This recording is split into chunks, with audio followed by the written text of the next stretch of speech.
ఏ.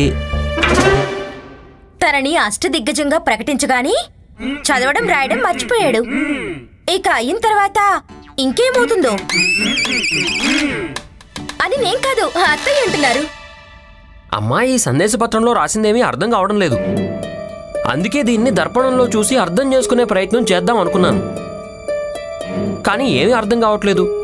ఏమీ లాభం లేదమ్మా. సాయంత్రం అయింది, నేను దీపాన్ని వెలిగిస్తాను. శారదా, సాయంత్రం దీపాలు తర్వాత వెలిగించవచ్చు, కానీ ముందుగా నా కోసం ఓ దీపం తీసుకురా. దీన్ని అర్థం చేసుకోవడానికి ఇంకొక ఉపాయం మిగిలింది.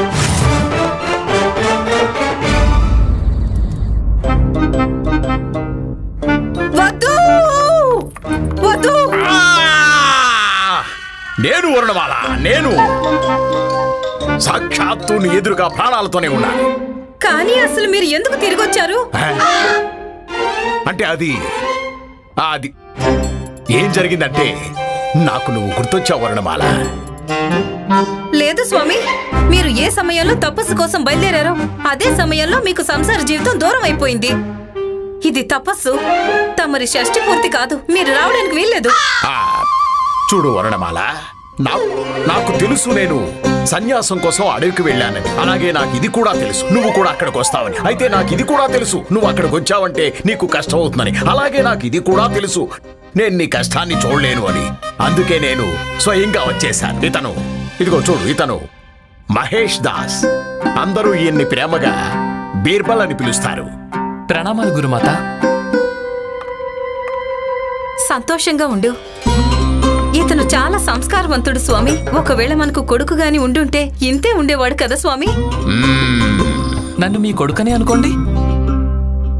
ఎక్కడ ఎవరిలో మమత మేల్కొంటుందో అక్కడే కొడుకునైపోతాను. ఆహా, ఇతని భావాలు కూడా చాలా ఉన్నతమైనవి స్వామి. అలాగే చాలా తెలివైన వాడు కూడా. అందుకే నేను తనని తీసుకొచ్చాను. వర్ణమాల, ఇప్పుడు నీకు బీర్బల్ పరిచయం అయ్యాడుగా, ఇక మాకు భోజనం పరిచయం చేయించు. తప్పకుండా స్వామి. మీకోసం భోజనం, అలాగే మీ భజన, ఇదే కదా నా జీవితం అంతా చేస్తోంది.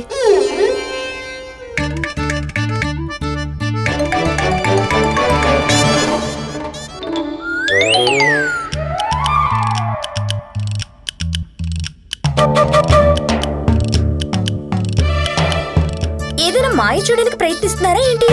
ఒకవేళ ఈ ఉపాయం సఫలమైతే అది నిజంగా మాయే అవుతుంది. నువ్వు దీపాన్ని కదలకుండా పట్టుకుని నిలబడు. ఎందుకంటే గుప్త సమాచారాన్ని నిమ్మరసంతో తయారు చేసిన సిరాతో రాసి పంపిస్తూ ఉంటారు. ఎందుకంటే అది రాసిన తర్వాత మొత్తంగా మాయమైపోతుంది, ఎవ్వరికీ అర్థం కాదని. అగ్ని దగ్గరికి రాగానే పైకి తేలి కనిపిస్తుంది. కానీ ఈ పత్రంలో ముందు నుంచి ఏదో రాసింది. అదంతా ఏవో పిచ్చిగీతలు రాసున్నాయి అంతే, మనల్ని తప్పుదారి పట్టించడానికి.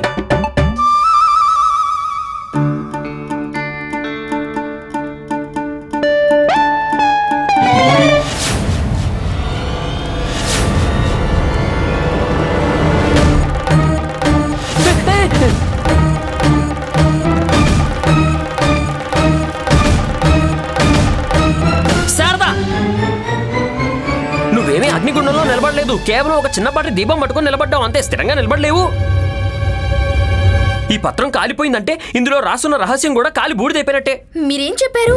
అగ్ని వల్ల గుప్త సందేశం పైకి తెలియ మనకు కనిపిస్తుందన్నారు. కానీ అగ్ని వల్ల కాలినా కూడా ఏమీ కనిపించడం లేదు. మీ ప్రయత్నం విఫలమైపోయింది. అయ్యో, నీకు అసలు ఒక చిన్నపాటి పత్రం కోసం నా కోడలిని కోపడుతున్నావా? ఒక దెబ్బ పడిందంటే ఈ పత్రంలో ఏమి రాసలేదో అది కూడా కనిపిస్తుంది. సరే చూడండి, కొన్ని సమస్యలు ఎలా ఉంటాయంటే వాటిని పరిష్కరించలేము. అయినా కూడా మీరు బోలెడన్ని సమస్యల్ని పరిష్కరించారు కదా. ఒకవేళ ఒక్కటి పరిష్కరించుకుంటే మహారాజు గారు మిమ్మల్ని అష్టదిగ్గజం నుంచి ముఖ్య సలహాదారుడిగా మార్చలేరు కదా. విషయాలన్నీ పక్కన పెట్టు. నేను కేవలం ఏం ఆలోచిస్తున్నానంటే ముఖ్యమైన రహస్యం ఇందులో దాగుంది కదా, దాన్ని ఎలా బయటికి తీయాలా అని. ఇప్పుడు ఏది బయటికి తీయడానికి లేదా ఉండడానికి సమయం ముగిసిపోయింది. ఇక వెళ్ళు, నీ గదిలోకి వెళ్ళి పడుకో.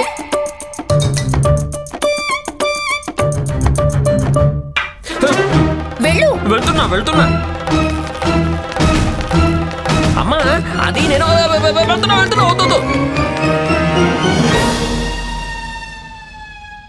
స్వామి, మీ తపస్సుని నా జ్ఞాపకం భంగం చేసిందా? అందుకే మీరు తిరిగి రావాల్సి వచ్చిందా? ఇక నేను మీతో ప్రతి క్షణం ఎలా ప్రవర్తిస్తానంటే మీకు నేను కాదు, కేవలం తపస్సే గుర్తొస్తుంది. చాలా బాగుంది. మీరందరూ లోపలికి రండి, భోజనం ఆరగించండి, సుగంధ ద్రవ్యాలను ఆనందించండి. అన్నట్టు స్వామి, ఒకవేళ మీకు ఏదైనా ఇబ్బంది ఉంటే మీరు నన్ను పిలవండి. స్వయంగా మాత్రం లోపలికి రావద్దు. గురుగారు, ఈ రోజు నుంచి మీరు ఒకటి గుర్తుంచుకోండి, మీరు ఇంతకు ముందులాగా విలాసవంతులు కాదు, తపస్వి అయిపోయారు. ఏంటి తపస్వి? పదదని మనం వెళ్దాం భోజనం చేయడానికి. భోజనం మన కోసం తపస్సు చేస్తుంది. ఇక మీరు గురుగారు ఇక్కడే చాప మీద కూర్చొని కందమూలాలు తినండి. పదమణి త్వరగా రా.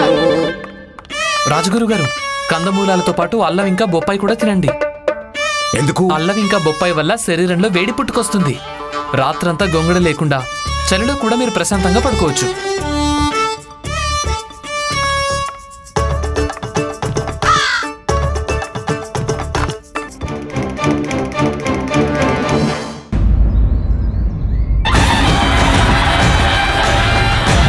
దర్బారులో ఉన్న మహానుభావులందరికీ, అలాగే విజయనగర ప్రజలకు మహారాజు కృష్ణదేవరాయలు గారి అనుమతితో, అలాగే సప్త దిగ్గజుల ఆశీర్వాదంతో పండిత రామకృష్ణకు అష్టదిగ్గజ పదవితో సన్మానించే సంబరాలను వైభవంగా ప్రారంభించడం జరుగుతుంది.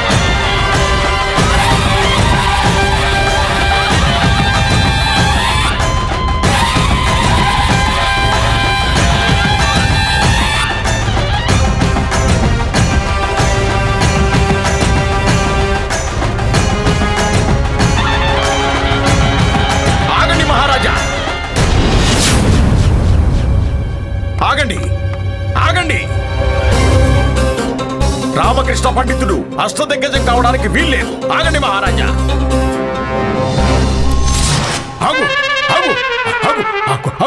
ఆగాను స్వామి, నేను ఆగాను.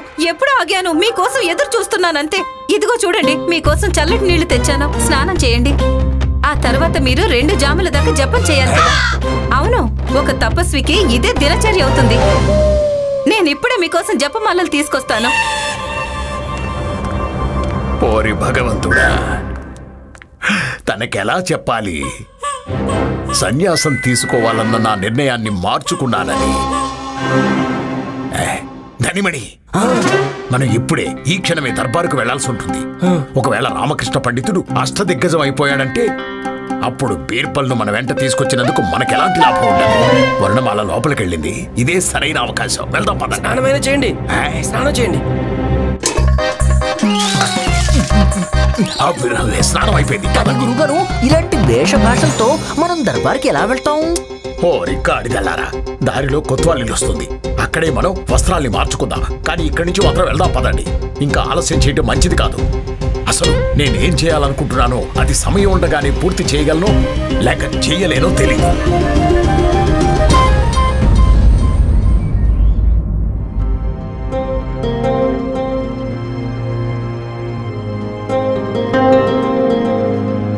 అయితే పండిత రామకృష్ణ, మీరన్నదానికి అర్థం ఏమిటంటే, సాంకేతిక భాషలో రాయబడిన ఈ పత్రంలో ఏ గుప్త సందేశం ఉందో దాన్ని చదవడంలో మీరు అసమర్థులయ్యారా? అవును మహారాజా, నేను ఏమీ అర్థం చేసుకోలేకపోయాను. చదవడానికి చాలా ప్రయత్నించాను మహారాజా. దర్పణం ఎదురుగా పెట్టి తలకిందులుగా చదివే ప్రయత్నం కూడా చేశాను. అగ్ని దగ్గర పెట్టి కూడా చూశాను, బహుశా అగ్ని వేడి వల్ల ఏమైనా అక్షరాలు తేలుతాయేమో అని. కానీ తేలలేదు. కేవలం 2 విషయాలే తెలిసే, అవి దాని మీద స్పష్టంగా రాసున్నాయి.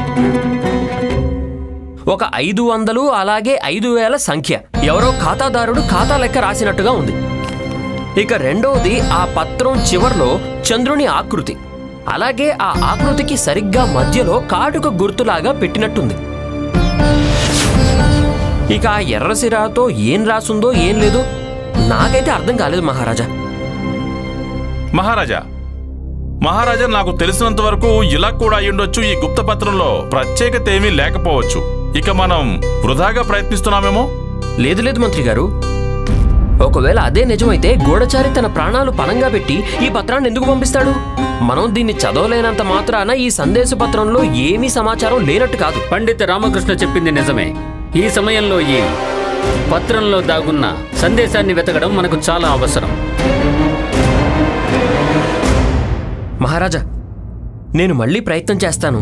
నాకు ఇంకొంచెం సమయం ఇస్తారా? పండిత రామకృష్ణ, మేము మీకు సమయం ఇస్తాము, కానీ మాకు భయంగా ఉంది. ఆలస్యం అవుతుందేమోనని. ఎప్పటికీ ఆలస్యం కాదు మహారాజా.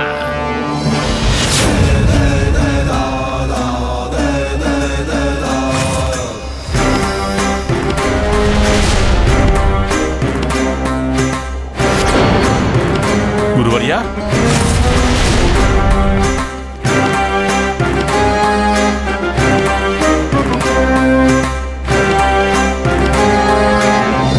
ఎప్పటికీ ఆలస్యం కాదు. ఒకవేళ మీరు నాకు ఒక్క అవకాశం ఇవ్వగలిగితే. గురువర్యా, మీరా? అవును మహారాజా, నేనే. మీ ఎదురుగా ఉన్నది నేనే మహారాజా. మహారాజా, నేను ప్రపంచంలోని మోహ మాయని త్యాగం చేసి తపస్సు చేసుకోవడానికి వెళ్తుంటే నా దివ్య దృష్టి వల్ల నాకు తెలిసిపోయింది మా మహారాజు ఏదో సమస్యలో ఉన్నారని. మహారాజా, మీకు ఈ విషయం తెలుసు కదా. మీ సమస్యలు నా సమస్యలుగా నేను ఎప్పుడూ భావిస్తాను అని. అందుకే వచ్చేశాను. అద్భుతం గురువర్యా, అద్భుతం. విజయనగర దర్బారులోకి మీకు మళ్ళీ స్వాగతం పలుకుతున్నాము. మిమ్మల్ని చూడడం మాకు సంతోషంగా ఉంది. ధన్యవాదాలు మహారాజా. గురువర్యా, ఈ సమయంలో మా ఎదురుగా ఏ సమస్య అయితే ఉందో దానికి మా దగ్గర సంకేతం ఉంది, కానీ ఎలాంటి స్పష్టమైన రూపం లేదు. గురువర్యా, మాకు ఒక పత్రం అందింది. మహామంత్రి తిమ్మరుసు గారు, నాకు మొత్తం తెలుసు. నేను దర్బారులోని విషయాలన్నీ ఎప్పుడో విన్నాను. మరి మీరు ఈ సాంకేతిక లిపిలో రాసిన పత్రాన్ని వివరిస్తారా? దీని భాష అర్థం చేసుకోవడానికి దూరదూరాల దాకా ఎలాంటి ఆశ లేదు. నేను ఒక సంకేతం ఇస్తాను. మహారాజా, ఈ సమయం సంకేతాలతో నిండిందనిపిస్తోంది. మీకు ఒక సాంకేతిక పత్రం అందింది. నేను తపస్సు కోసం అడవికి వెళ్తే నాకు కూడా ఒక సంకేతం అందింది. తపస్సు వల్ల మనసు శుద్ధి అవుతుంది, కానీ సంకేతాలను శుద్ధి చేయలేని వారిది తెలివి ఎలా అవుతుంది మహారాజా? గురువర్యా, మేం ముందే ఈ పత్రంలోని చిక్కుముడిలో చిక్కుకుపోయి ఉన్నాం. ఇక మీరు ఈ సమస్యను పరిష్కరించడానికి బదులు ఇంకా జట్లం చేస్తున్నారా? అవును మంత్రివర్య, నేను అడవి నుంచి నాతో పాటు ఎలాంటి మిత్రుని తీసుకొచ్చానంటే తన తెలివిలో ఎలాంటి విలక్షణత్వం ఉందంటే దాని ముందు కఠినాతి కఠినమైన సమస్యలోని జటిలత్వం కూడా నిలబడలేదు. మహారాజా, ఒకవేళ మీరు తనను దర్బారులోకి పిలవడానికి అనుమతిస్తే అప్పుడు నేను చెప్పిన దానికి సాక్ష్యం చూపించగలను. అలాగే గురువర్యా, తప్పకుండా. ఒకవేళ మీరు ఈ సమస్యకు పరిష్కారం చూపగలిగేంతటి తెలివితేటలున్న వ్యక్తిని మా రాజదర్బారులో ప్రవేశపెట్టాలనుకుంటే మేము తప్పకుండా అనుమతిస్తాము. ధన్యవాదాలు మహారాజా.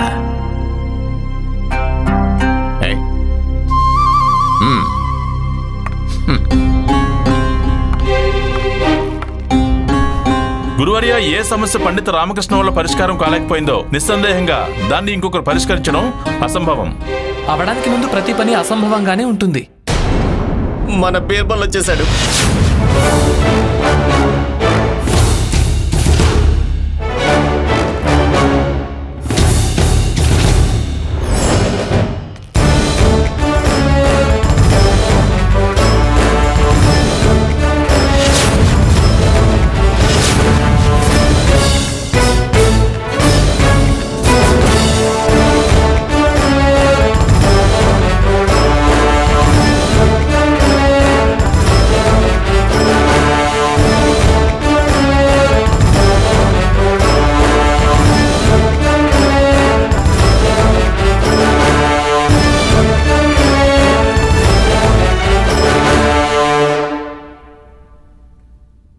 కానీ అది జరిగినప్పుడు అదే పని అన్నింటికంటే చాలా తేలికవుతుంది.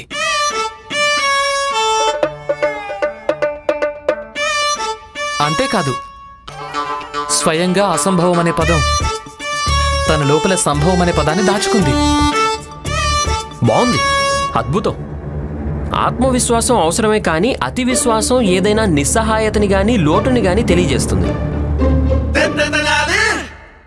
మొహంలోని తేజస్సు, అలాగే కళ్ళలోని మెరుపు, జ్ఞాన ప్రకాశం, అలాగే తెలివి యొక్క సుగంధం శ్రీకృష్ణ దేవరాయల దర్బారుకి ప్రతిష్ట. తన దర్శనమే గౌరవం. బీర్బల్ నమస్కారాన్ని స్వీకరించండి. పూజ్యులైన పండిత రామకృష్ణ గారు, శౌర్యం ఇంకా భక్తి ఆయన 2 కళ్ళలో వెలుగుతూ ఉంటాయి. ఆ మహానుభావుడు తిమ్మరుసు గారికి నా ప్రణామాలు. ప్రణామాలు. ఇక ఆయన దర్శన అభిలాషలో జీవితాన్నే గడిపేయొచ్చు. ఆయన ఒక్క సైగతో ప్రాణాలు అర్పించుకోవచ్చు. జనతాధిపతి, రాజులకే రాజు శ్రీకృష్ణ దేవరాయకు నా ప్రణామాలు. మీకు స్వాగతం.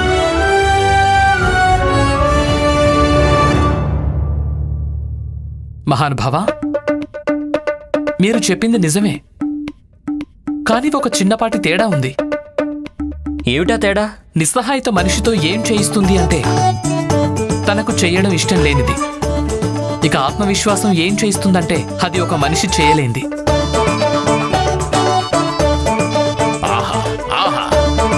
అద్భుతం. ఇది నీకున్న అహంకారం మాట్లాడుతోందా లేక ఆత్మవిశ్వాసం మాట్లాడుతోందా? అది నేనే స్వయంగా అర్థం చేసుకోలేకపోతున్నాను. నాకు ఒక్క అవకాశం ఇవ్వండి, నాకు కూడా తెలిసిపోతుంది. అలాగే మీకు మీ ప్రశ్నకు జవాబు కూడా దొరుకుతుంది.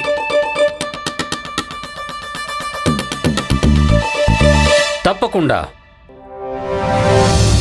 తప్పకుండా బీర్బల్ మహాశయ.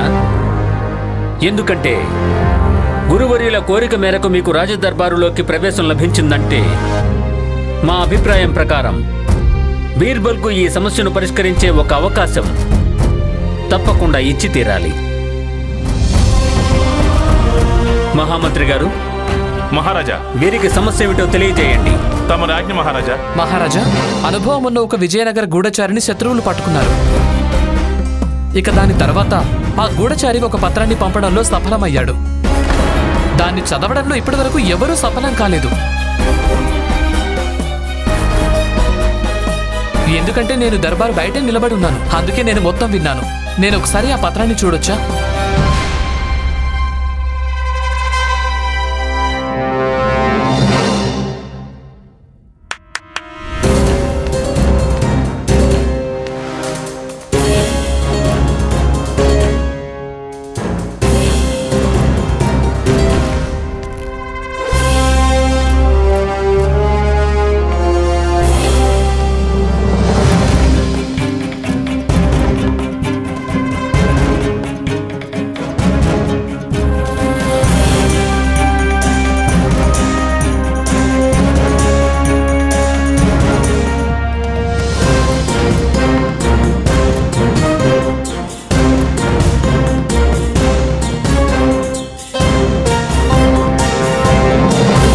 మహామంత్రి అయినందుకు మంత్రివర్య, మీకీ గూఢచారి గురించి అన్ని విషయాలు తెలుసుంటాయి.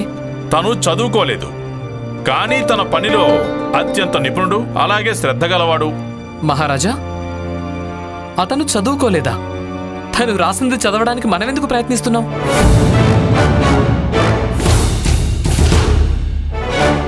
ఏం చెప్పాడు? మనం తన సంకేతాన్ని అర్థం చేసుకోవడానికి ప్రయత్నించడం మంచిది. బీర్బల్ మహాశయ, గూఢచారి కేవలం ఈ ఒక్క పత్రాన్ని ఇచ్చాడు. అది మీ చేతిలో ఉంది. వేరే ఎలాంటి సంకేతం లేదు. వేరే అవసరమే లేదు. మీకు ముందే తెలుసున్నట్టుగా తెలివైన వాడికి ఒక సైగే సరిపోతుంది. మహారాజా, ఈ పత్రంలో ఎన్నో సంకేతాలున్నాయి. ఇక ఈ పత్రంలోని సంకేతాలన్నీ విజయనగరం మీద దాడి జరగబోతోందని తెలియజేస్తున్నాయి.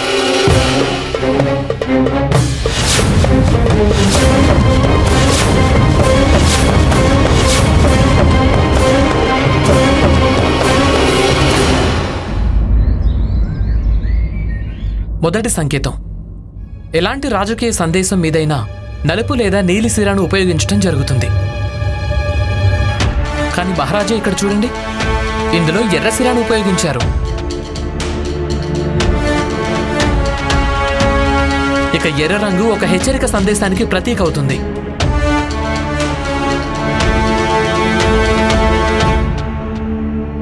అలాగే మహారాజా ఇక్కడ చూడండి, చాలా ప్రత్యేకంగా రాయటం జరిగింది. ఇక సరిగ్గా దాని కింద 5000 సంఖ్య ఉంది. ఆ తర్వాత కొంత ఖాళీ స్థలాన్ని వదిలేసి 500 సంఖ్య.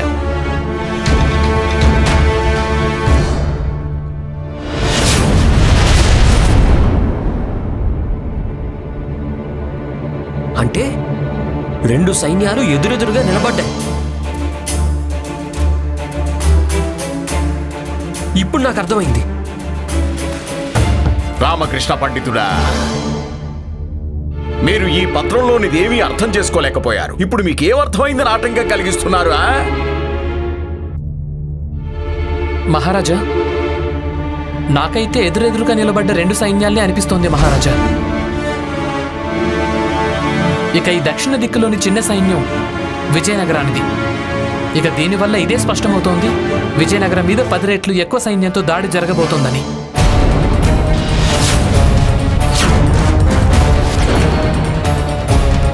అది కూడా ఎల్లుండి రాత్రి. ఏంటి? కానీ అలా చందమామ చిత్రాన్ని సరిగ్గా మధ్యలో కోయటం జరిగింది. దాని అర్థం చంద్రుడు లేని రాత్రి, అంటే అమావాస్య రాత్రి. మహారాజా, అది ఎల్లుండే.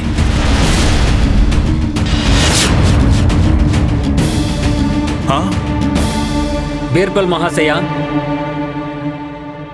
మీరిప్పుడు ఏం చెప్తున్నారో దాని గురించి మీకు తెలుసనే ఆశిస్తున్నాము. అలాగే మీరు చెప్పిన దాంట్లో నిజముందని కూడా ఆశిస్తున్నాము. కొంపతీసి ఇతనికి కూడా నాలాగే అత్యుత్సాహంతో ఎక్కువ మాట్లాడే అలవాట్లేదు కదా? బీర్బల్, ఒకసారి మళ్ళీ పత్రాన్ని అర్థం చేసుకో, ఆ తర్వాత ఏదైనా చెప్పు. లేదు గురుగారు, పత్రాన్ని మళ్ళీ అర్థం చేసుకోవాల్సిన అవసరం ఏం లేదు. బీర్బల్ పత్రంలోని సందేశాన్ని అలాగే సంకేతాలని చక్కగా అర్థం చేసుకున్నాడు. రాజ్యం మీద దాడి గురించే ఈ పత్రం చెప్తుంది. ధన్యవాదాలు బీర్బల్ మహాశయ, మీరు మా రాజదర్బార్కు వచ్చారు, అలాగే మా ఈ సమస్యకు పరిష్కారం చూపించారు. అందుకు మీకు ధన్యవాదాలు. మహారాజా, ఆలోచించాల్సిన విషయం ఏంటంటే దాడి చేసేవాళ్ళు ఎవరై ఉంటారు? సుల్తాన్ షంషుద్దీన్. అతనే మన గూఢచారిని బంధించాడు. అవును పండిత రామకృష్ణ, మీరు చెప్పింది నిజమే. అలాగే దాడి ఉత్తర దిక్కు నుంచి జరుగుతుంది. అదే మన రాజ్యానికున్న అన్నిటికంటే బలహీనమైన సరిహద్దు. మహామంత్రి గారు, సైన్యాన్ని సిద్ధం చెయ్యండి.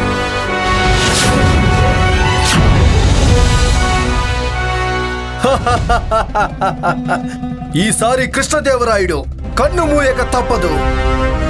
ఇక విజయనగరం మనకు బానిస. మనం ఇదే దిక్కు నుంచి దాడి చేద్దాం. వాళ్ళ గూఢాచారి మన ఆధీనంలో ఉన్నాడు. ఇక కృష్ణదేవరాయలకు రాబోయే యుద్ధం గురించి ఎలాంటి సమాచారం కూడా ఉండదు. ఈరోజు శత్రువుని విశ్రాంతి తీసుకొనివ్వండి. రేపటి నుంచి తనకు నిద్ర అనేదే ఉండదు.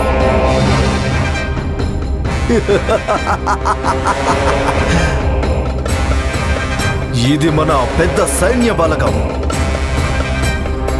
ఇక ఇది వాళ్ళ చిన్న చితకా దళం.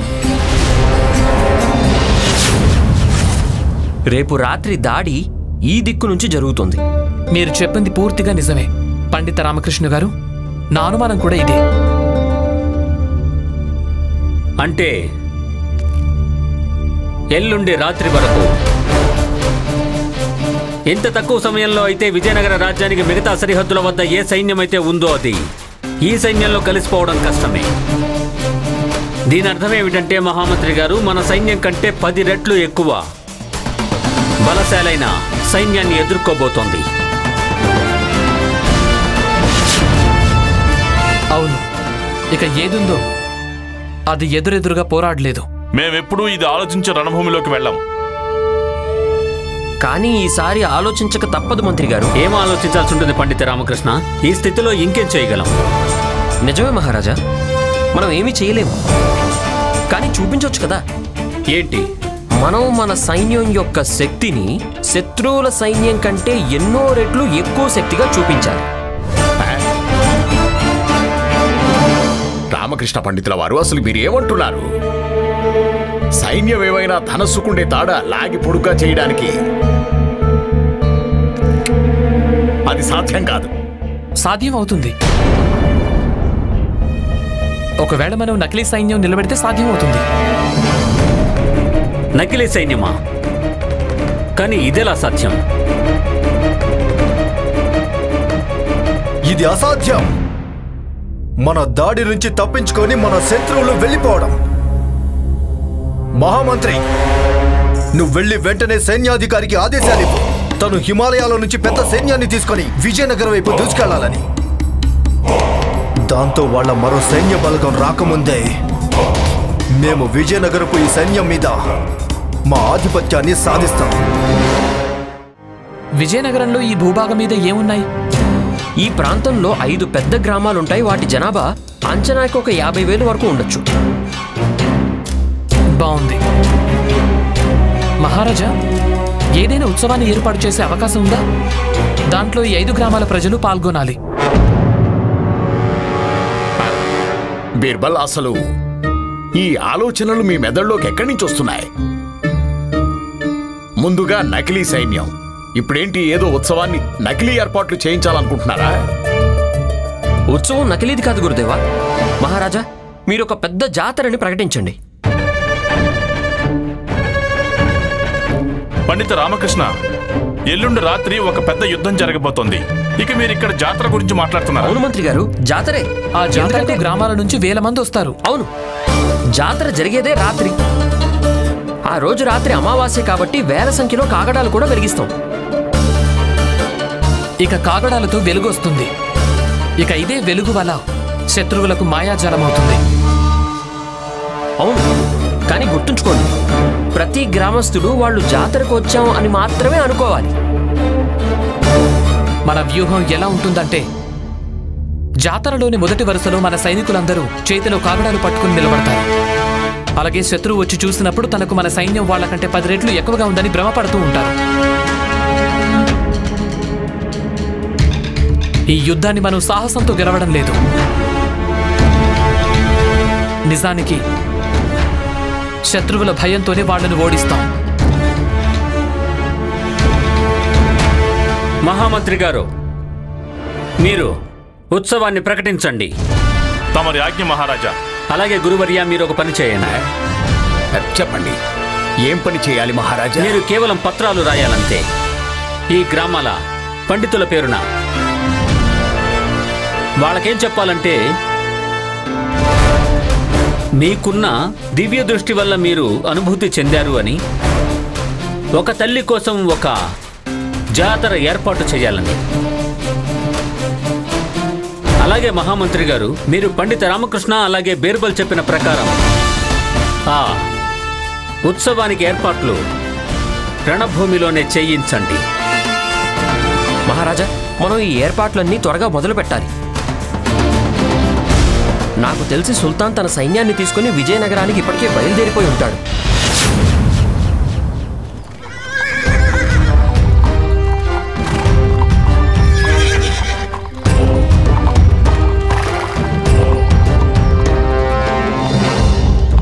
వినండి వినండి వినండి, రాజగురువు తాతాచార్యులు గారి కళ్ళకు వచ్చిన తల్లి జాతరను కోరింది. ఈ ఆహ్వాన గ్రామస్తులందరికీ వర్తిస్తుంది. అలాగే అందరూ రావాల్సి ఉంటుంది. వినండి వినండి వినండి. మహారాజా, జాతర ఏర్పాట్లు ప్రారంభమైపోయాయి. దండోరా వేసి ఈ ఉత్సవాన్ని ప్రకటించడం జరిగింది. అలాగే అక్కడ మన సైన్యం ఎంతో ఉంది. జాతరలో ముందు వరుసలో నియమించబడి నిలబడే ఏర్పాట్లలో ఉన్నారు. అద్భుతం మహామంత్రి గారు. ఇక కేవలం ఒకటే పని మిగిలింది. అది మేమే స్వయంగా చేయాల్సి ఉంటుంది. మహారాజా, మీ కోరిక ఏమిటంటే అసలు? అవును మహామంత్రి గారు, మీరేమనుకుంటున్నారో అదే మా ఆశయం. మహారాజా, కానీ ఇది చాలా పెద్ద ప్రమాదం మహారాజా. మాకు తెలుసు మహామంత్రి గారు. కానీ ఈ పథకం సఫలత కోసం అలాగే రాజ్య సంక్షేమం కోసం ఇలా చెయ్యడం అవసరం. మేము ఈ మోసాన్ని నిజంలాగా రుజువు చేయాల్సిన అవసరం ఉంది. ఇక అది మేము చేసే తీరతాం. హర హర మహాదేవ. మహామంత్రి, ఈరోజు కృష్ణదేవరాయల కళ్ళలోని నిద్ర మన ఈ అంతులేని పెద్ద సైన్యాన్ని చూసి ఎలా ఎగిరిపోతుందంటే నిద్ర ఇంకెప్పుడు ఆయన కళ్ళకు అతిథి కానే కాదు. ఖచ్చితంగా హుజూర్. ఇక తను తన కళ్ళలో కూడా ఊహించి ఉంటాడు తను ఈ విషయంలో అసలు ఏం జరుగుతుందో అని. మన సైన్యంలోని ఒక చిన్నపాటి దళం విజయనగరపు సైన్యాన్ని చిటికలో నలిపి పారేస్తుంది.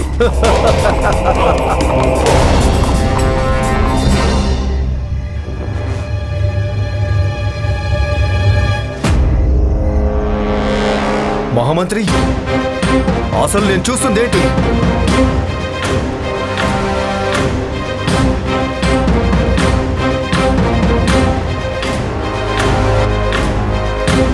పండిత రామకృష్ణ. మంత్రి గారు, మహారాజు గారు ఎక్కడా? పండిత రామకృష్ణ, మహారాజు చాలా పెద్ద ప్రమాదంలో ఇరుక్కోబోతున్నారు. ఏదో ఒక విధంగా మహారాజు ఆ ప్రమాదాన్ని ఎలాగైనా దాటగలరు. నేను ఆ భగవంతుడు ప్రార్థించేది ఒకటే, మనం ఏ మాయాజాలాన్ని ఏర్పాటు చేశామో శత్రువులు దాంట్లో చిక్కుకోవాలి. మంత్రి గారు, మీరు అసలు ఏమంటున్నారు? ఎలాంటి మాయాజాలం, ఏమిటా ప్రమాదం? పండిత రామకృష్ణ, మహారాజే స్వయంగా ముందుకు వెళ్లి సుల్తాన్ సైన్యాన్ని ఎదుర్కోబోతున్నారు.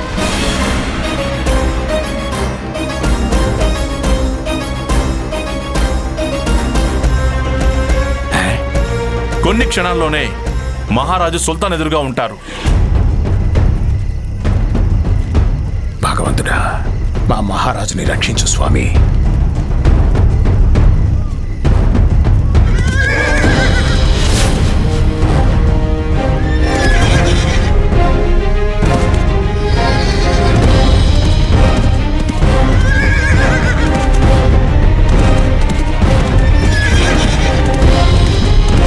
మహారాజు మహారాజు మహారాజు మహారాజు మహామంత్రి, నా కళ్ళెదురుగా ఈ శత్రువుల సముద్రం అసలు ఎందుకుంది? హుజూర్, నాకు సముద్రం అంతే కనిపించడం లేదు. వీళ్ల సైన్యం మన సైన్యం కంటే ఎన్నో రెట్లు పెద్దదనిపిస్తుంది. వీళ్ళ రహస్య గూఢచారి మన దగ్గరే బందీగా ఉన్నాడు. మరైతే మనం దాడి చేస్తున్నామని వీళ్ళకెలా తెలిసింది? హుజూర్, మీరు విజయనగరం మహారాజును అంతం చేయడానికే వచ్చారా? నిస్సందేహంగా. కానీ బాధాకరం, ఇప్పుడు ఇంత పెద్ద సైన్యాన్ని ఎదుర్కోవడం ఆత్మహత్యను మించి ఇంకేం ఉండదు. హుజూర్, మన సైన్యాన్ని తీసుకుని వెనక్కి వెళదాం. ఇక రహస్య గూఢచారిని ఉరికమ్మో ఎక్కిద్దాం. అతనే మనకు అబద్ధపు సమాచారాన్ని ఇచ్చి మీ కలను సాకారం కానివ్వలేదు. లేదు, మన విషయంలో ఏదో మోసం జరుగుతోంది. ఖచ్చితంగా ఏదో కుట్ర చేస్తున్నట్టున్నారు. నువ్వే చూడు, ఇంత పెద్ద సైన్యానికి ఒక సైన్యాధికారే లేడు. ఆ కృష్ణదేవరాయుడు తను శత్రువుల సైన్యం ముందు ఒక్కడే నిలబడి కళ్ళలో కళ్ళు పెట్టి చూస్తాడు. తను కూడా ఎక్కడా కనిపించడం లేదు. ఇక్కడేం కనిపిస్తుందో దీని వెనక వాస్తవం ఇంకేదో ఉంది. కానీ సుల్తాన్ షంషుద్దీన్ ఈ మోసానికి మోసపోయే రకం కాదు. హర హర మహాదేవ.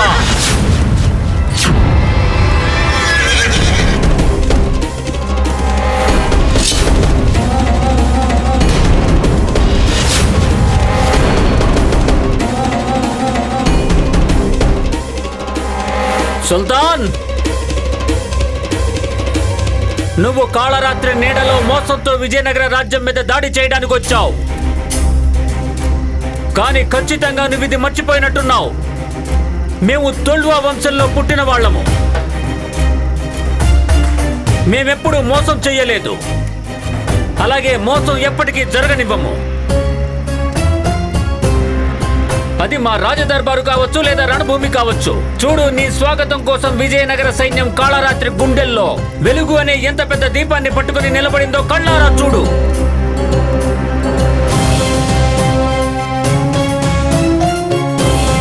ధైర్యం ఉంటే ముందుకు రా సుల్తాన్, రా. చూసావా హుజూర్, ఆకలితో ఉన్న పులి ఎలా గాండ్రిస్తుందో? కృష్ణదేవరాయలు ఈ గాండ్రింపు తన వెనక నిలబడి ఉన్న సైన్యం వల్లనే హుజూర్. మహామంత్రి, నేను కూడా సుల్తాన్నే. మనం ముందుకెళ్లాల్సి ఉంటుంది. నువ్వు సైన్యాన్ని దాడి చేయడానికి సిద్ధం చెయ్యి. అలాగే నా వెనకాలేరా.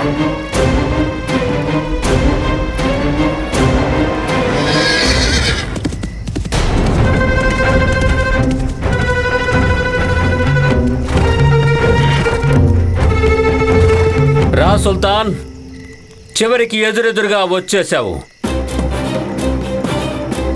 కానీ నీ మొహంలోని భావాల్ని అర్థం చేసుకోవడం మా వల్ల కాలేదు. ఇదెలాంటి భావం సుల్తాన్? ఈ భావం మోసపోయే వ్యక్తిదా లేక మోసం చేసే వ్యక్తిదా? కృష్ణదేవరాయ, అంతగా ఆలోచించకు. ఒక్కటే తెలుసుకో, ఈరోజు నేను చరిత్రని మార్చేస్తాను. ఇతిహాసాన్ని కలంతో రాయడం జరగదు, ఖడ్గం పదునుతో రాయడం జరుగుతుంది మిత్రమా. ఒకవేళ నీకు ఇతిహాసం రాయాలని సరదాగా ఉంటే రా, ఇతిహాసాన్ని సృష్టించుకుందాం. కానీ ఇతిహాసాన్ని సృష్టించడానికి ఎంత ప్రాణహానికి అర్థమేముంది? ఇక్కడ మనమిద్దరమే ఉన్నాం. రా, ద్వంద్వ యుద్ధం చేద్దాం. పరిణామం తేలిపోతుంది.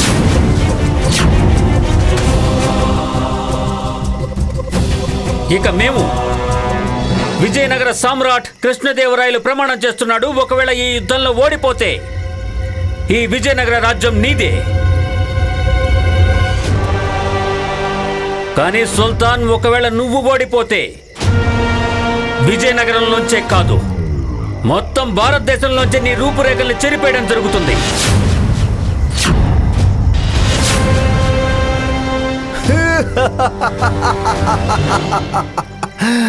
ఒప్పుకున్నాను. ఇక్కడ నువ్వు ఒక్కడివే నా ఎదురుగా నిలబడ్డావు. కానీ ఎలా మాట్లాడుతున్నావంటే భయం లేనట్టుగా. ఏ రాజు ధైర్యమైన తన సైన్యం వల్లనే వస్తుంది. చూడు మా సైన్యాన్ని. మీ సైన్యం మా సైన్యం ఎదురుగా కేవలం సాగరంలోంచి ఒక నీటి బొట్టులా అనిపిస్తుంది. మా సైన్యం నేల నుంచి ఆకాశం దాకా వ్యాపించి ఉంది. ఒకసారి కళ్ళెత్తి చూడు.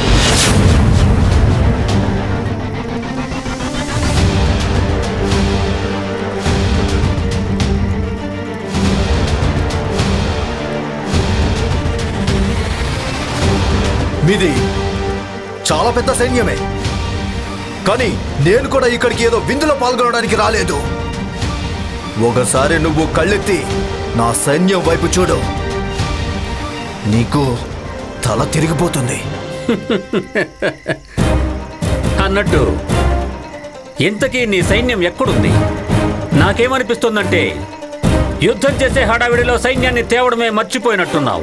నీ వెనక కటిక చీకట్లు తప్ప నాకు ఇంకేమీ కనిపించడం లేదు. నీ సైన్యం యుద్ధ భూమిని వదిలేసి పలాయనం చిత్తగించింది. ఇక ఇప్పుడు నీ దగ్గర కేవలం రెండే మార్గాలున్నాయి. ఒకటి మా సవాలుకి ఎదురు నిలబడు, లేదా ఇక్కడి నుంచి పారిపో. ఏం చేస్తావు సుల్తాన్? చూడండి మహారాజా, కృష్ణదేవరాయలు గారు, నాకు అసలు ఈరోజు ఇష్టమే లేదు పోరాడడానికి. పైగా బాగా చీకటి పడింది. అలాగే నా ఆరోగ్యం కూడా అంతగా బాగోలేదు. అందుకే నేను వెళ్తాను. ఖుదాఫిజ్.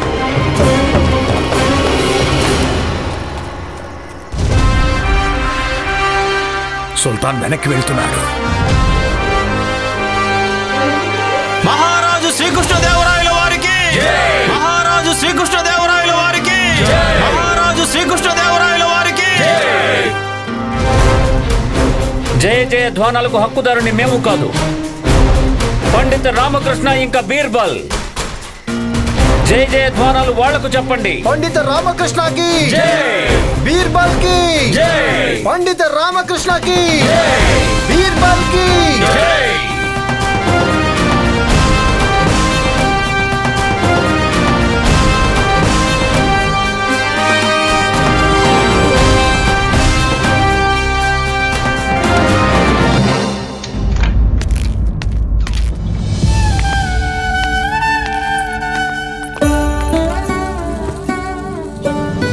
అందరూ తలెత్తుకుని మరీ ఇతరుల ఇళ్లలో దూరిపోతారు. ఇక మీరేమో సొంతింటికి రాగానే మొహం వేలాడేసుకుని కూర్చున్నారు. అలాగే ఈ రోజు కూడా ఇంత ఆలస్యంగా వచ్చారు. చూడండి, కొంచెం జాగ్రత్తగా చూడండి. నా తమ్ముడు ఇంటిని ఎంత మెరిసేలా చేశాడు. ఇంకో వారం దాకా మేము శుభ్రం చేయాల్సిన పని లేదు. గోవింద్ తిరిగి వచ్చాడా? గోవింద్ కాదు. మరి ఇప్పుడు నా నోటితో ఏం చెప్పమంటారు? కొందరు వరుసకు తమ్ముళ్ళు కూడా ఉంటారు. చూడండి, తను రాగానే అత్తయ్య కోసం లడ్డూలు కూడా తయారు చేశాడు. శారదాదేవి గారు, ప్రపంచం మొత్తంలో లడ్డూలు గుండ్రంగానే ఉంటాయి, కానీ నువ్వు ఎవరి గురించి ఇలా మాట్లాడుతున్నావో అనేది మాత్రం నాకు అర్థం కావడం లేదు. నా కొడుకు ఎవ్వరిలోనూ లోపాలు వెతకడు. నిజానికి సేవ చేసి ఒక మంచి కొడుకుగా ఉదాహరణగా నిలుస్తాడు. ఏమిటమ్మా, ఏమిటి? ఎవరా కొడుకు? చూడమ్మా, నా కొత్త మిత్రులు నా కోసం కొత్త గంటలు కూడా తెచ్చారు. అసలు ఇంతకీ ఎవరతను? నీకు తమ్ముడు, నీకు కొడుకు, నీకు మిత్రుడు, నాకు తెలియకుండా ఎక్కడి నుంచి వచ్చాడు? పండిత రామకృష్ణ గారు,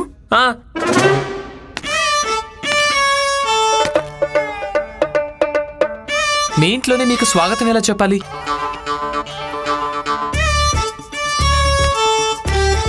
అక్క, ఇదిగోండి మీ కూరగాయలు. అక్క? అవును, చూడండి, తను మీ పని కూడా పూర్తి చేశాడు. నువ్వేమిటి ఇక్కడ? అవును, దర్బార్లో మీ మాటల్లో చాలా ఆత్మీయత కనిపించింది. అందుకే మీకు అయిన వాళ్ళను కలవాలనుకున్నాను. ఇక నేను మీ ఇంటికి వచ్చిన తర్వాత వీళ్ళు నాకు కూడా అయిన వాళ్ళు ఎప్పుడయ్యారో తెలియనే లేదు. ఇలా చూడు, నువ్వు నీ ఆత్మీయతని నీ దగ్గరే ఉంచుకో, సరేనా? ఇది నా ఇల్లు. అయినా నువ్వు నా ఇంటికి నన్ను అడగకుండా ఎలా వచ్చేస్తావు చెప్పు. అయ్యో, మీరు దేనికంత కోపడుతున్నారు? అత్తయ్య, ఈయనకి బాగా ఆకలిస్తుందనిపిస్తుంది. బీర్బల్ తన స్వహస్తాలతో ఎంత రుచికరమైన వంటలు చేశాడో చూడు. ఇక నువ్వు నీ వేళ్ళను మాత్రం తినేయకు.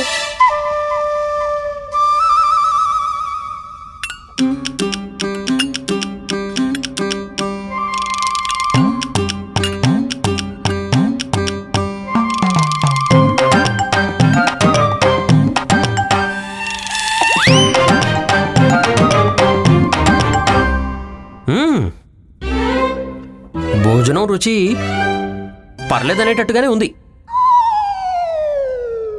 ఎక్కడ నేర్చుకున్నావు? ఏమిటి? ఏముంది, ఎలా ఆకలేస్తే అలా నేర్చుకుంటూ వచ్చాను. నాకు మా అమ్మ చెప్తూ ఉండేది, వంటలు వండటం అలాగే తినటం రెండు ఇష్టంగా చేయాలని. అలాగే.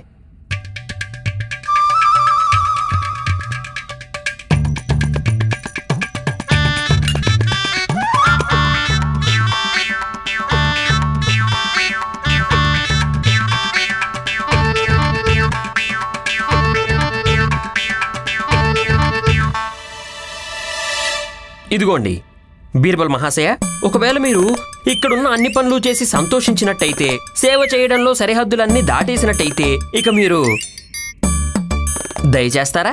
సేవకు సరిహద్దులుండవు, భావాలుంటాయి. అయినా మీరు ఇక్కడి నుంచి నన్ను వెళ్ళిపోమంటున్నారా? వీల్లేదు, ఏ మాత్రం వీల్లేదు. అయినా ఈసారి అత్తయ్య అలాగే నేను ఇద్దరం చెప్తున్నాము. ఎవరైతే మాకు రాత్రింబవళ్ళు సేవలు చేశారో తనని ఇంట్లో నుంచి ఎలా వెళ్ళగొడతారో చెప్పండి. ఇదిగో శారదా, అమ్మ, మీ ఇద్దరికి ఏమైంది అసలు? అయ్యో, ఇతని కారణంగానే కదా నేను అష్టదిగ్గజ పదవిని పొందకుండా ఉండిపోయాను. అలాంటి అతనికి మన ఇంట్లో తీసుకొచ్చి చోటిస్తారా మీరు? నాకు స్థానం అక్కర్లేదు, ఒక మూల కావాలంతే. నేను ఏ మూలలోనైనా పడుండగలను. నువ్వు అష్టదిగ్గజ పదవి ఇతని కారణంగా కాదు, నీ కారణంగానే ఓడిపోతావు. అంత పెద్ద పదవి పొందాలనుకుంటున్నావు, కానీ ఒక చిన్నపాటి పత్రాన్ని కూడా చదవలేకపోయావు. నేనెప్పుడో చెప్పాను కదా, పత్రం మీదున్న ఎర్ర సిరా మీద దృష్టి పెట్టమని. అప్పుడే మాట మార్చేసింది చూసారా? ఎప్పుడు చెప్పావు నాకు? ఎప్పుడు చెప్పావు చెప్పు. నేనెలా చెప్పగలను? నేను మాట్లాడలేను కదా. అవన్నీ వదిలే. ఇప్పుడు నేను చెప్పేది జాగ్రత్తగా విను. బీర్బల్ ఇక్కడే ఉంటాడు. నిజం చెప్పావు అత్తయ్య, తను ఇక్కడే ఉంటాడు. ఈ ఇంట్లో ఎవరో అసలు నా మాట వినరా? నాకు ఈ ఇంట్లో కొంచెమైనా పరువు అనేది ఉందా లేదా? కొంచెం కూడా గౌరవం దక్కదా? దక్కదు. అంటే ఏమిటి నీ ఉద్దేశం? ఎలా దొరుకుతుంది పండిత రామకృష్ణ గారు? మీకు దొరకనిదే వెతుకుతున్నారు. ఇంట్లో దొరికేది కేవలం అంతులేని ప్రేమ మాత్రమే. ఇక గౌరవించడం కోసం మీ దగ్గర ప్రపంచం మొత్తం ఉంది. ఇంట్లో దొరికేది తల్లి ప్రేమ, అక్కయ్య ప్రేమ. ఇంట్లో దొరికేది ఇవే. రామా, ఇతని ఇంట్లోకి రాగానే అందరినీ తన వశంలోకి తెచ్చుకున్నాడు. అవును బంధు, నా ఇంట్లో వాళ్ళకి అతను చేసే సహాయం వల్ల నేను నా ఇంట్లో నుంచి వెళ్లే పరిస్థితి రాకుండా ఉంటే చాలు. ఒకవేళ తనని చూసి నువ్వేదైనా కొంచెం నేర్చుకుంటే బయటికెళ్లాల్సిన పరిస్థితి రాదు. బంధు నువ్వు కూడానా? ఏమిటి నువ్వు కూడానా? కనీసం నువ్వైనా నా వైపు మాట్లాడుతావు అనుకున్నాను. ఇప్పుడు చూడు, ఇక నుంచి నేను నా పోటీదారుడి కంటే 2 అడుగులు ముందుంటాను. కానీ ఎలా? ఇది ఆలోచించావా? ఇక నుంచి నన్ను నేను యుద్ధానికి సిద్ధం చేసుకుంటాను. ఇక ఆరంభం రేపు ఉదయం నుంచే. రేపు ఉదయాన్నే లేచి వ్యాయామం, అలాగే ప్రాణాయామం.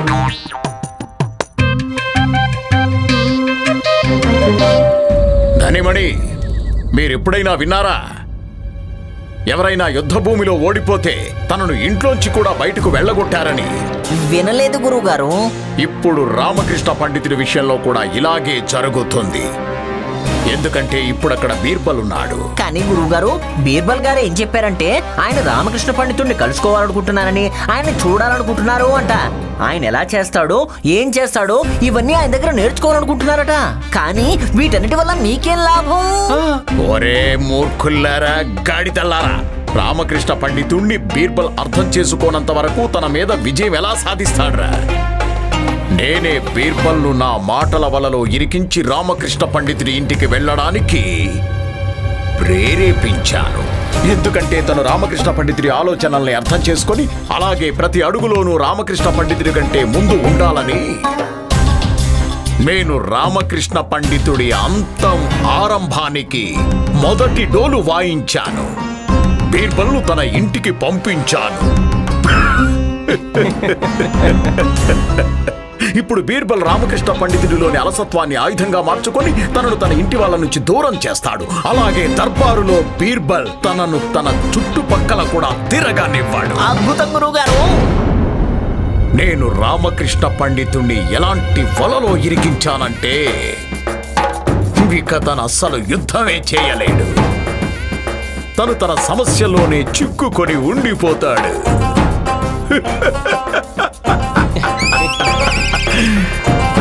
ఇదే నేను వేసిన పథకం.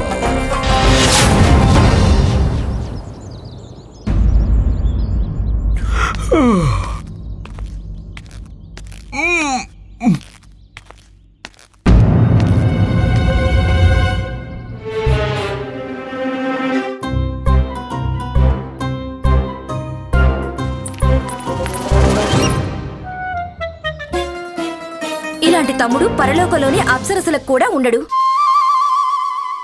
నాకు తెలియనే లేదు. పొద్దునెప్పుడు లేచాడో ఇల్లు మొత్తం శుభ్రం చేసి కూరగాయలు కూడా తరిగాడు. నాకు రోజు మొదలు కాకముందే సగం పని పూర్తయిపోయింది. ఇక మీరు ఇప్పుడు లేచారా?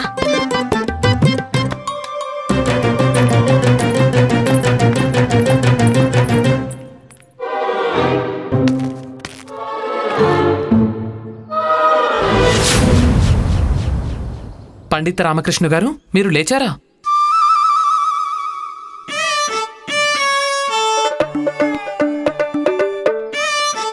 సుప్రభాతం. ఒక పండితుడు పొద్దున్నే తయారవుతాడు. మీరు అయ్యుంటారు. నేను మీకేమైనా సహాయం చేయగలనా? నాకు ఒక దర్పణం తెచ్చివు. అందులో మనిషి మొహం కాదు, నీతి కనిపించాలి. అసలు నువ్వు ఎందుకు ఇదంతా చేస్తున్నావు? పండిత రామగారు, నేను మీకు పోటీదారుని కేవలం దర్బారులో. అక్కడ కాకుండా నేను మనస్ఫూర్తిగా మిమ్మల్ని ప్రశంసించేవాణ్ణి. అందుకే ఎప్పుడు అవకాశం దక్కినా నేను మీకు సేవ చేయాలనుకుంటాను. నన్ను పూర్తిగా నమ్మండి. బీర్బల్, మనం ఎవరి మీద కళ్ళు మూసుకొని నమ్మకం పెట్టుకుంటామో వాళ్లే మన కళ్ళు తెరిపిస్తూ ఉంటారు. నిస్సందేహంగా మీరు చెప్పింది నిజమే. కానీ ఒకరిని నమ్మదగ్గవాన్ని చేయడం కోసం అన్నిటికంటే ముందు తనను నమ్మాల్సే వస్తుంది కదా? అవును, ఒప్పుకోవాల్సిందే. నీ వాక్చాతుర్యానికి కొదవంటూ ఏమీ లేదు. తెలివి అనే వరం కూడా ఉంది.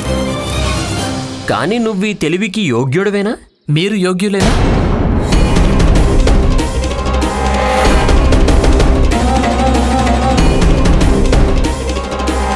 నా ఉద్దేశం, మీరు ఏ వరదానం గురించి మాట్లాడుతున్నారో అదే మీకు ప్రాప్తించింది.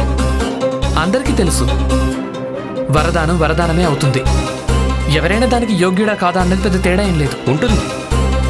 ఈ విషయం నీకు ఇప్పుడు కాకపోయినా అనుభవంలో ఏదో ఒక రోజు తప్పకుండా తెలుస్తుంది. మనకి ఎటువంటిదైనా వరం ద్వారా ప్రాప్తించని కానీ మనం దానికి యోగ్యులమా కాదా అనేది తెలుసుకోవాలి. బాధ్యతల్ని నిర్వర్తించాల్సి వస్తుంది. నా మాటలకి అర్థాన్ని నువ్వు అర్థం చేసుకున్నావనే నేను ఆశిస్తున్నాను. మాటలకు అర్థాన్ని ప్రతి ఒక్కరూ అర్థం చేసుకుంటారు, కానీ అర్థవంతమైన దాన్ని ఎవరూ అర్థం చేసుకోరు.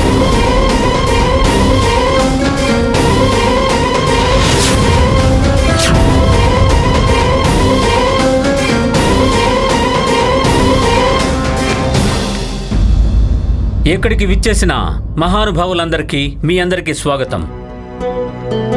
కొన్ని రోజులు ఎలా ఉంటాయంటే వాటిని ఇతిహాసంగా రాయడం జరుగుతుంది. అలాగే ఆ రోజుల్ని మనమందరం గుర్తు పెట్టుకుంటాం. కానీ కొన్ని రోజులు ఎలా ఉంటాయంటే వాటిని స్వయంగా ఇతిహాసమే గుర్తు పెట్టుకుంటుంది. ఇక ఈ రోజు కూడా కొంచెం అలాంటిది.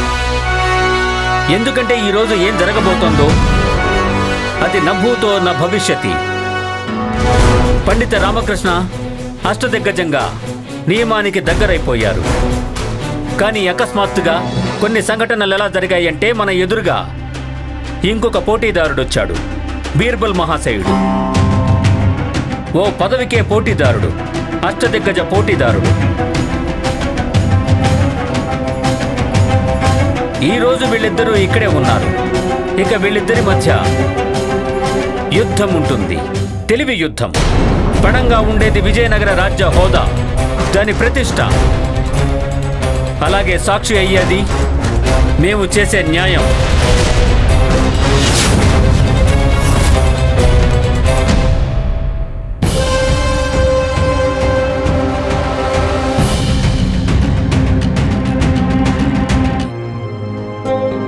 స్వయంగా మేమే దీని నిర్ణేతగా ఉంటాము.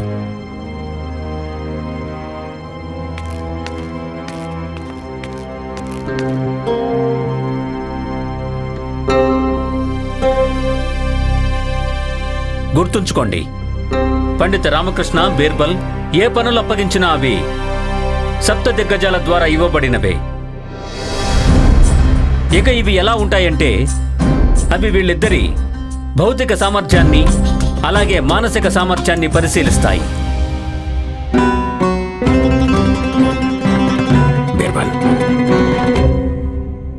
కొంచెం వెనక ముందు ఆలోచించు. ఈ రామకృష్ణ పండితుడు చాలా తెలివైనవాడు.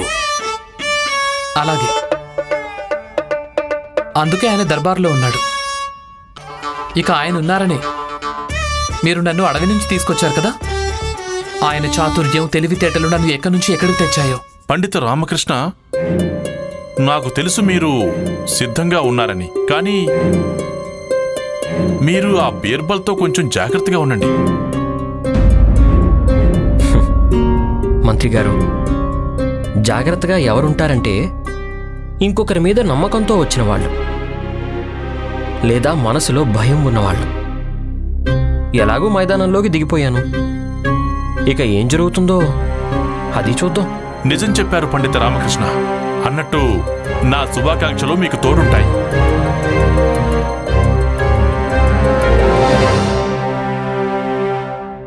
అయితే సప్త దిగ్గజాల ద్వారా ఇవ్వబడిన పనేంటో నేను పోటీదారులిద్దరి కోసం చదివి వినిపిస్తాను.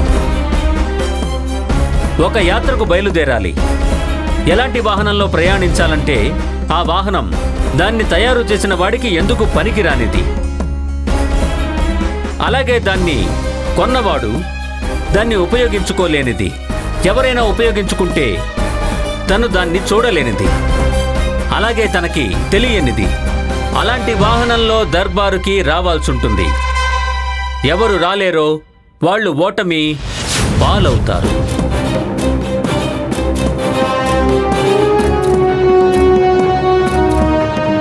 ఈ పనిని పూర్తి చేయడం కోసం సప్త దిగ్గజాలు కేవలం ఒక్కరోజు గడువుని నిర్ధారించారు. బీర్బల్, పండిత రామకృష్ణ, మీ ఇద్దరి దగ్గర కేవలం ఒక్కరోజు సమయమే ఉంది.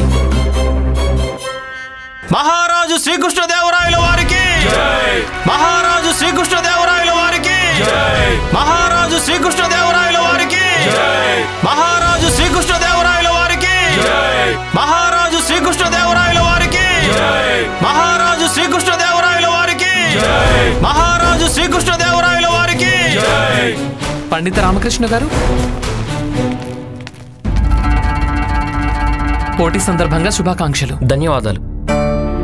ఇప్పుడు ఎలాగూ పోటీ ప్రారంభం అయిపోయింది.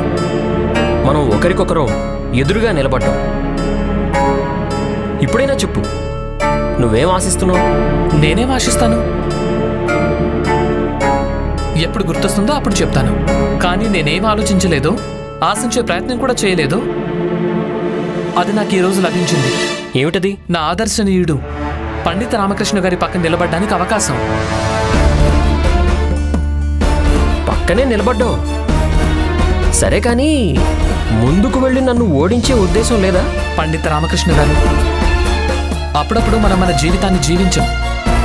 మనం భయాలన్నింటితో జీవించడంతోనే సరిపోతుంది. నా భయాన్ని తొలగించుకోవాలన్న కోరిక ఉంది, మిమ్మల్ని ఓడించాలని కాదు.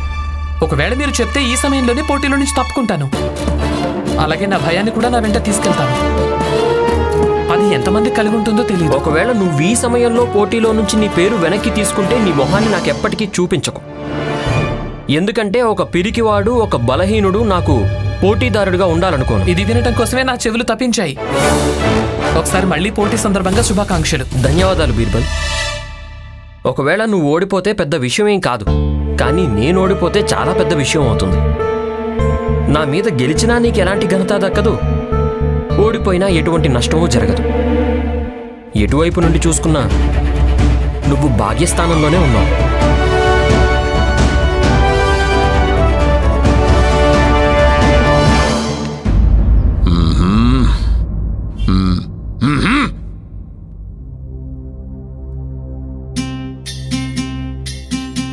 ఒక యాత్రకు బయలుదేరాలి.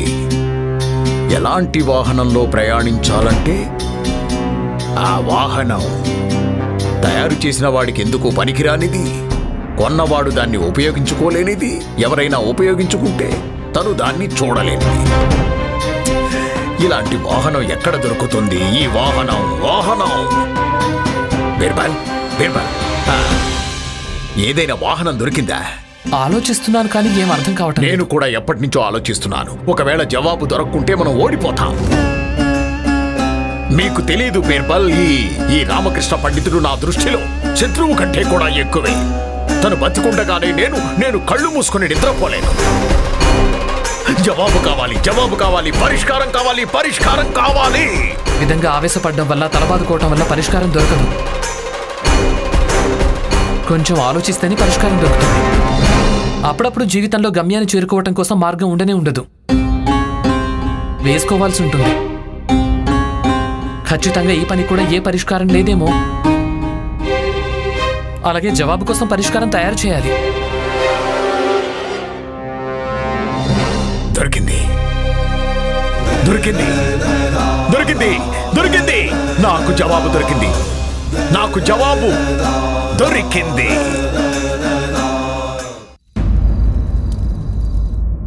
ఒక యాత్రకు బయలుదేరాలి. ఎలాంటి వాహనంలో ప్రయాణించాలంటే ఆ వాహనం దాన్ని తయారు చేసిన వాడికి ఎందుకు పనికిరానిది, అలాగే దాన్ని కొన్నవాడు దాన్ని ఉపయోగించుకోలేనిది, ఎవరైనా ఉపయోగించుకుంటే తను దాన్ని చూడలేనిది, అలాగే తనకి తెలియనిది.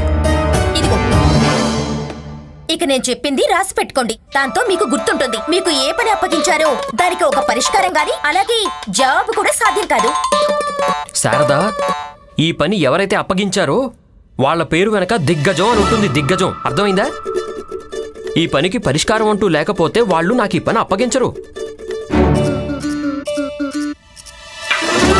ఆ సప్త దిగ్గజాలు కూడా మనుషులే కదా, వాళ్ళ వల్ల ఏదో తప్పు జరిగింది. అదేం లేదమ్మా. అయితే ఇది నీకు వ్యతిరేకంగా ఏదో కుతంత్రం జరుగుతుంది. నిన్ను అష్టదిగ్గజం కానివ్వకూడదని. ఇది అన్యాయం. ఇదిగో అమ్మా, ఈ పని కేవలం నాకు మాత్రమే కాదు, బీర్బల్కి కూడా అప్పగించారు. ఇక అన్యాయం పక్షపాతాన్ని ఒకవైపే చూపిస్తుంది, రెండు వైపులా చూపించలేదు కదా.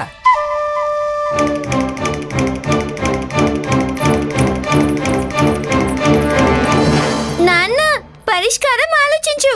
ఒకవేళ ఓడిపోతే యాత్రకు కాదు, తీర్థయాత్రకు వెళ్ళాల్సి వస్తుంది. రామా, ఈ పనికి నువ్వు బీర్బల్ కంటే ముందే పరిష్కారం వెతకాల్సి ఉంటుంది. ఎందుకంటే నీ భవిష్యత్ పణంగా పెట్టబడింది. ఇక మనిషి భవిష్యత్ పణంగా పెట్టినప్పుడు తన సాయశక్తులా ప్రయత్నించడం మంచిది. అవును బంధు, పరిష్కారం కోసం బాగా ఆలోచించాలి. ఇక ఆలోచించడానికి మనశ్శాంతి కావాలి. ఆ శాంతి కోసం నువ్వు కూడా నోరు మూసుకోవాలి.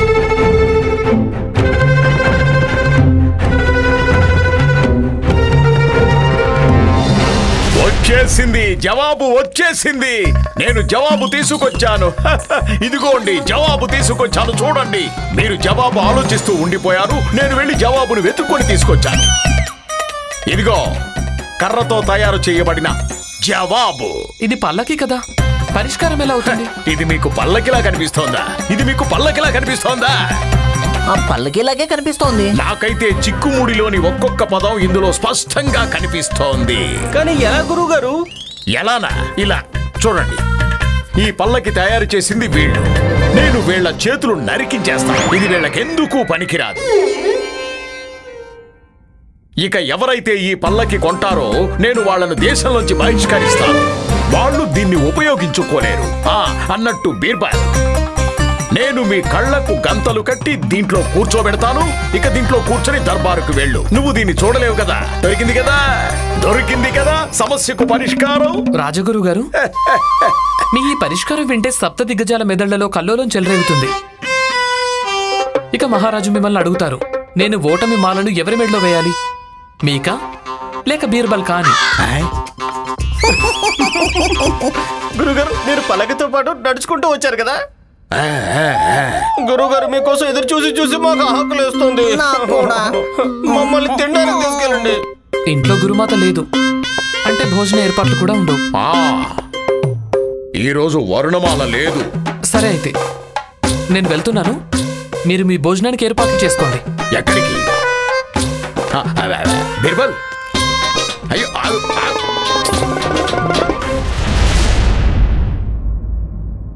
ఏమిటా యాత్ర? అసలు ఏమిటా వాహనం? మీరు ఆలోచనల వాహనంలో నుంచి కిందికి దిగండి. ముందు భోజనం చేయండి. మీరు మధ్యాహ్నం కూడా సరిగ్గా తినలేదు. ఇప్పుడైనా కడుపు నిండి తినండి. ఇదిగో శారదాదేవి, ఎప్పుడైతే మనిషి మెదడు 100 ఆలోచనలతో నిండిపోయి ఉంటుందో కడుపు కూడా దానికదే నిండిపోతుంది. ఒకసారి మళ్ళీ చిక్కుముడి గుర్తు చేసుకుంటాను. ఒక యాత్రకి బయలుదేరాలి. ఎలాంటి వాహనంలో ప్రయాణించాలంటే? ప్రణామాలు పండిత రామకృష్ణ గారు.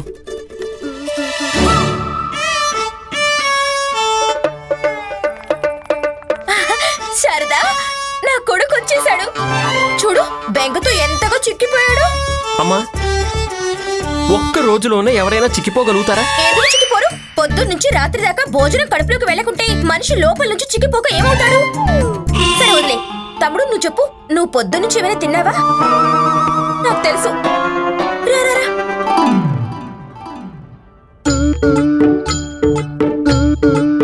తిను.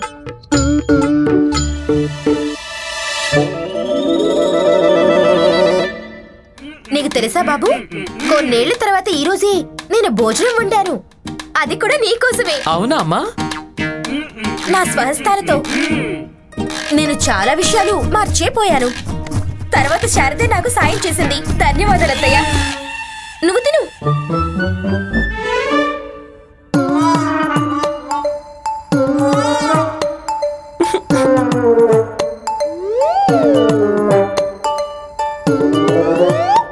ఏడవకు. సమయం దొరికినప్పుడు నీకోసం కూడా వండుతాలే. భోజనం కోసం ఏడవడం లేదమ్మా. నేను ఏం ఆలోచించి ఏడుస్తున్నానంటే అష్టదిగ్గజానికి కావడానికి ప్రేరణ ఎక్కడి నుంచి తెచ్చుకోవాలి ఈ కుటుంబాన్ని చూసి. నా ఎదురుగానే నా శత్రువుని కూర్చోబెట్టి ఈ విధంగా ఉత్సాహపరుస్తున్నారు చూడండి. నువ్వు తిను. తినకుంటే స్పృహ తప్పి పడిపోతావు. ఇక ఏది ఆలోచించడానికి స్పృహలో ఉండవు. నువ్వు తిను.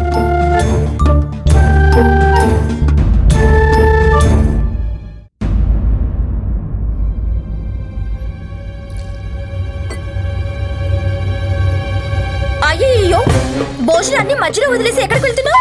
అక్క, అమ్మా, ఈ సమయంలో నేను ఇక్కడి నుంచి వెళ్లాల్సి ఉంటుంది. ఎక్కడికి? అది తెలీదు, కానీ వెళ్ళటం చాలా ముఖ్యం. ఎక్కడికి వెళ్లాలో కూడా తెలీదా? వెళ్లాల్సి ఉంటుంది అంతే. అక్క, అమ్మా, ఈ ఇంట్లో స్థానాన్ని అలాగే హృదయంలో ఇంత అభిమానాన్ని చూపించినందుకు ధన్యవాదాలు. చూడు బీర్బల్, పోటీని దృష్టిలో పెట్టుకుంటే రేపటి రోజు చాలా ముఖ్యమైంది. దాని గురించి ఏమైనా ఆలోచించావా లేదా? సందిగ్ధంలో ఉన్నాను. రేపటి గురించి ఆలోచించినా లేక పరిష్కారం గురించా?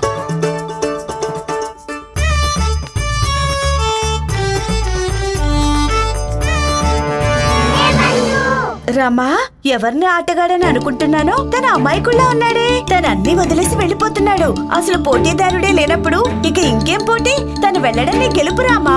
లేదు బంధు, తను వెళ్లడంలో నా గెలుపు లేదు. సమస్యకి నేను పరిష్కారాన్ని వెతకాలి. బీర్బల్ అలా ఎలా చేయగలడు? మహారాజా, నా అనుమానం ఏంటంటే తను పోటీని వదిలేసి పారిపోయినట్టున్నాడు. అదెలా సాధ్యం అవుతుంది? అందుకే బీర్బల్ ను పిరికివాడని ప్రకటించి పండిత రామకృష్ణను విజేతను చేయండి మహారాజా. పండిత రామకృష్ణ, మీకు పరిష్కారం దొరికిందా? దొరికింది మహారాజా. మీ అనుమతి లభించగానే నేను దర్బారుకి నా సమాధానం ఏంటో చెప్తాను. మహారాజా, పోటీదారుడు ఎదురుగా లేనందువల్ల ఈ పోటీ అర్థరహితమనిపిస్తోంది. ఇలాంటప్పుడు జవాబుకి ఏం ప్రాధాన్యత ఉంటుంది? ఇప్పుడు బీర్బల్ ఎదురుగా వచ్చాడంటే అంతా చక్కబడుతుంది. కానీ గురువర్య, బీర్బల్ రావాలనుకుంటే తనెందుకు వెళ్తాడు? మహారాజా, బీర్బల్ ని ఈ పోటీకి అయోగ్యుడని ప్రకటించడం మంచిది. మహారాజా, మీరు ఏదో ఒక నిర్ణయం తీసుకోకముందే మీరిచ్చిన ప్రశ్నకి సమాధానం చెప్తాను. మహారాజా, ఒక పోటీదారుడు దర్బారుకి రాకపోవడం ఇది గంభీర విషయమే మహారాజా. అన్నింటికంటే ముందు దీని గురించి కనుక్కోండి మహారాజా. నాకైతే ఇది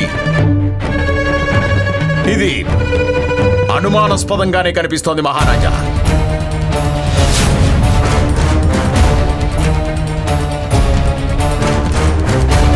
ప్రణామాలు మహారాజా. మాకు బీర్బల్ మహాశయుని పేరు మీద ఒక వస్తువు లభించింది. మేము దాన్ని తీసుకురావడానికి అనుమతి కోరుతున్నాం. అనుమతిస్తున్నాము.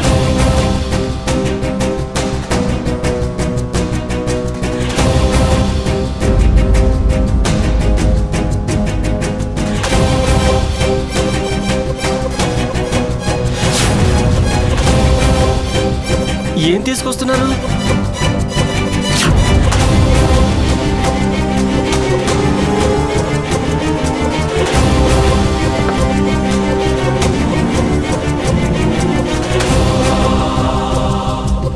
దాన్ని తెరవండి.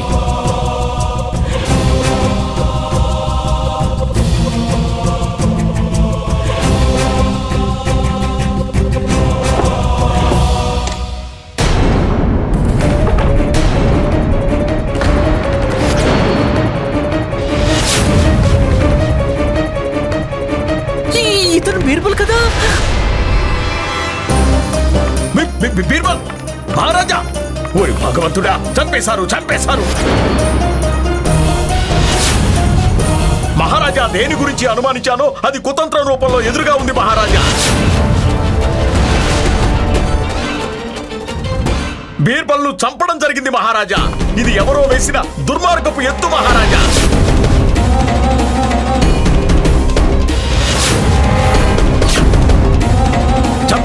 చంపేశారు. గురువర్య, శాంతించండి. చంపేశారు మంత్రివర్య, చంపేశారు. ముందు ఒకసారి తను బతుకున్నాడో లేదో చూడండి.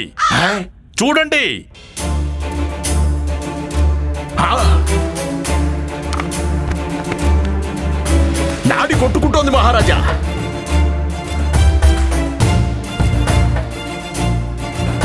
గుండె కూడా కొట్టుకుంటోంది మహారాజా. ఇదంతా ఎందుకంటే బీర్బల్ మూర్ఛపోయాడు. ఇదంతా కుతంత్రం కాదు మహారాజా. నేను మీకు ఏ సమాధానం అయితే చెప్దామనుకున్నానో దాన్ని బీర్బల్ ప్రత్యక్షంగా ప్రదర్శించి మరీ చూపించాడు. రామకృష్ణ పండితుల వారు, మీరేం చెప్పాలనుకుంటున్నారు? బీర్బల్ ను పోటీలోంచి బయటికి తప్పించడానికి మూర్ఛపోయేలా చేశారా? తను జవాబు చెప్పకూడదనా? గురుదేవా, జవాబు ఇదే. మీ కళ్ళెదురుగానే ఉంది. దయచేసి జాగ్రత్తగా చూస్తే మీకు అర్థం అయిపోతుంది. అన్నిటికంటే ముందుగా బీర్బల్ మొహంపై నీళ్లు చల్లి ఆయన స్పృహలోకి తెండి. నీరా? ధనిమని నీళ్లు తీసుకురండి, నీళ్లు తీసుకురండి. ఎలాంటి వాహనంలో ప్రయాణించాలంటే దాన్ని తయారు చేసిన వాడికి అది పనికి రాకూడదు. దాన్ని కొన్నవాడు దాన్ని ఉపయోగించుకోలేకపోవాలి. అలాగే ఎవరు దాన్ని ఉపయోగిస్తారో వాళ్ళు దాన్ని కనీసం చూడలేరు, దాని గురించి తెలియదు కూడాను. అలాంటి వాహనంలో దర్బారుకి రావాలి. ఇక ఎవరు రాలేరో వాళ్ళు ఓటమి పాలవుతారు.